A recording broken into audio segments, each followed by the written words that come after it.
¿Alguna vez pensaste que cierta canción sonaba naranja? ¿Sientes que puedes ver la música? Si es así, es posible que tengas sinestesia, una afección neurológica sobre la que los científicos todavía están tratando de aprender más. La palabra significa fusionar los 5 sentidos. Las personas con sinestesia, conocidas como sinestésicos, experimentan el mundo de manera diferente, donde sus sentidos están conectados entre sí de manera que una fuente sensorial produce un resultado propio de otro sentido, como saborear sonidos o escuchar colores. Dicho esto, aquí te mostramos 6 datos interesantes sobre la sinestesia.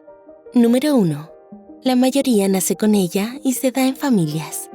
Según Jacoby Bancroft en Ranker.com, los investigadores creen que todas las personas nacen con sinestesia, pero la pierden con el tiempo cuando crecen y que algunos la desarrollan más adelante en la vida. En ambos casos se denomina sinestesia del desarrollo. Hay algunos casos en los que las personas adquieren repentinamente estas habilidades debido a problemas médicos como accidentes cerebrovasculares, tumores o lesiones cerebrales, lo que se conoce como sinestesia adquirida. También puede ser hereditaria, con alrededor del 40% de los sinestésicos teniendo un familiar cercano con esta condición. Los científicos incluso han descubierto un gen específico en el cromosoma 16 que causa la sinestesia del grafema color, aunque aún no han descubierto por qué. Número 2. Las personas zurdas y las mujeres son más propensas a tenerla. ¿Sabías que hay ciertos miembros de la población más propensos a tener sinestesia que otros? Nuevamente, los científicos no saben por qué, pero los estudios en Estados Unidos han demostrado que las mujeres tienen 3 veces más probabilidades de tener sinestesia, mientras que en Reino Unido, 8 veces más probabilidades de tenerla. Y curiosamente, más sinestésicos son zurdos en comparación con el resto. Número 3. Cuando están enfermos, sus habilidades pueden cambiar. Si un sinestésico contrae un resfriado, gripe o algo así como una infección de oído, la forma en la que experimenta su condición puede verse afectada, ya sea fortaleciéndola o debilitándola, o haciéndola sentir fuera de control y como que no está bien. Por ejemplo, un sinestésico de color y sonido con un oído tapado no solo puede perder la audición, sino que los colores que normalmente experimenta en los sonidos pueden ser diferentes. Del mismo modo, si tiene sinestesia y le diagnostican depresión, es posible que la sinestesia desaparezca temporalmente por completo.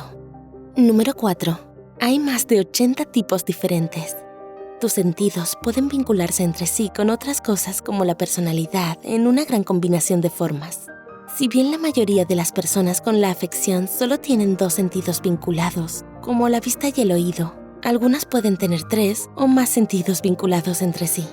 Según BetterHelp, ha habido al menos un caso en el que alguien tenía conexiones entre los 5. En general, hay 2 grandes tipos de sinestesia, proyectiva y asociativa. El primero es cuando escuchas, hueles, saboreas o sientes el segundo sentido, como saborear arándanos cuando escuchas una nota de piano específica. Y asociativa significa que puedes conectar un estímulo con un sentido en tu mente, pero no experimentarlo. En lugar de saborear arándanos, la nota del piano solo te recordará a los arándanos. Número 5. Puedes enseñarte a ti mismo la sinestesia. La sinestesia tiene muchos beneficios, como mejorar la memoria y la creatividad. Según la profesora de psicología Berit Brogard, quien también tiene la afección, puedes aprender algunos trucos para aprenderla, como asociar 2 cosas diferentes. Se necesita práctica y paciencia, pero una vez que comienzas a asociar 2 cosas, puedes construir nuevas vías neuronales en el cerebro. Solemos recordar los colores más fácilmente que otras cosas, por lo que puede ser útil asociar un color a algo para recordarlo. También puedes usar la meditación o la práctica de la atención plena o mindfulness para ayudarte. Como la atención plena implica redireccionar tu atención hacia tus sentidos, aprender a ser consciente de tus sentidos puede ayudarte a percibir mejor la sinestesia. Número 6. Ideestesia versus sinestesia. La ideestesia es una rama de la sinestesia. Mientras que la sinestesia hace referencia a una experiencia sensorial que se asocia con otro sentido, como ver colores cuando escuchas música, la ideestesia hace referencia a los casos donde un concepto, como una letra o un número, que no son cosas reales sino conceptos abstractos, desencadenan una experiencia sensorial como ver un determinado color. Los conceptos también pueden desencadenar otros, como una letra o un número que puede tener género o personalidad. No son sentidos, pero son ideas.